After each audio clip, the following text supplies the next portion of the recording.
రాష్ట్ర వ్యాప్తంగా GCC civil supply హమాలీలు తమ న్యాయమైన హక్కుల కోసం గత వారం రోజులుగా సమ్మె చేస్తున్నారు. భద్రాద్రి కొత్తగూడెం జిల్లా దమ్మపేట మండల కేంద్రంలో సమ్మె చేస్తున్న జీసీసీ హమాలీలకు ఆదివాసీ సంక్షేమ పరిషత్ నాయకులు మద్దతు తెలిపారు.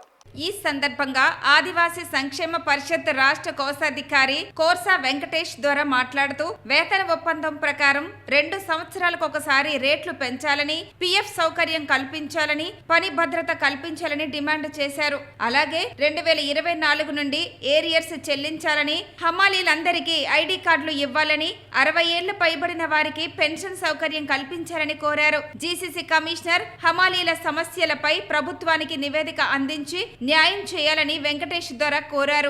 కోర్సా వెంకటేష్ ద్వారా నా పేరు. ఆదివాసీ సంక్షేమ పరిషత్ రాష్ట్ర కోశాధికారిగా తెలంగాణ రాష్ట్రంలో పనిచేస్తూ ఉంటా. ఈరోజు రాష్ట్ర వ్యాప్తంగా జీసీసీ కార్మికులు ఏవైతే వాళ్ళ న్యాయమైన కోరికలు తీర్చాలని డిమాండ్ చేస్తున్నారో కనీసం వాళ్ళని పట్టించుకోవడంలో ఈ రాష్ట్ర ప్రభుత్వం విఫలమైపోయింది. కనీసం వీరికి ఉన్నటువంటి సమస్యలు వాళ్ళకి ఈరోజు కనీస వేతనం అమలు చేయకపోగా వాళ్ళకు సంబంధించినటువంటి ఒక రేట్ల విషయంలో 2 సంవత్సరాలకి ఒకసారి చెల్లించాల్సిన బోనస్ను కానీ ఈరోజు ఈ రాష్ట్ర ప్రభుత్వం పట్టించుకోవట్లేదు. ఈరోజు 4 నెలలు అయింది రాష్ట్ర ప్రభుత్వం ఈరోజు ఒక జీవో సర్క్యులర్ విడుదల చేసి, కానీ ఈ రోజుకి అది అమలు చేయకపోవడం విచారకరం. ఈ యొక్క జీసీసీ హమాలీల శ్రమను దోచుకోవడమే. దీన్ని మేము తీవ్రంగా ఖండిస్తూ ఉన్నాం. ఇప్పటికైనా సరే ఈ రాష్ట్ర ప్రభుత్వం ఈ జీసీసీ కార్మికుల సమస్యలపై అధ్యయనం చేసి వీరికి రావాల్సిన ఏవైతే ఉన్నాయో వీళ్ళ యొక్క సమస్యలు పరిష్కరించాలని మేము ఆదివాసీ సంక్షేమ పరిషత్ నుంచి కోరుతూ ఉన్నాం.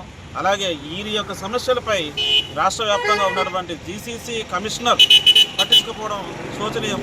ఖచ్చితంగా ఈ సమస్యలు పరిష్కరించడంలో ప్రభుత్వం విఫలమైపోయింది. ఈ వెంటనే పరిష్కరించకపోతే ఆదివాసీ సంక్షేమ పరిషత్ రాష్ట్ర కమిటీ నుంచి మేము కూడా ఈ ధర్నాకి పూర్తి స్థాయిలో మద్దతిచ్చి ఉద్యమాన్ని ఉధృతం చేసి సమస్యలు పరిష్కరించే దిశగా మేము పోరాటం చేస్తామనేసి ఈ రాష్ట్ర ప్రభుత్వానికి హెచ్చరికలు జారీ చేస్తా ఉన్నాం.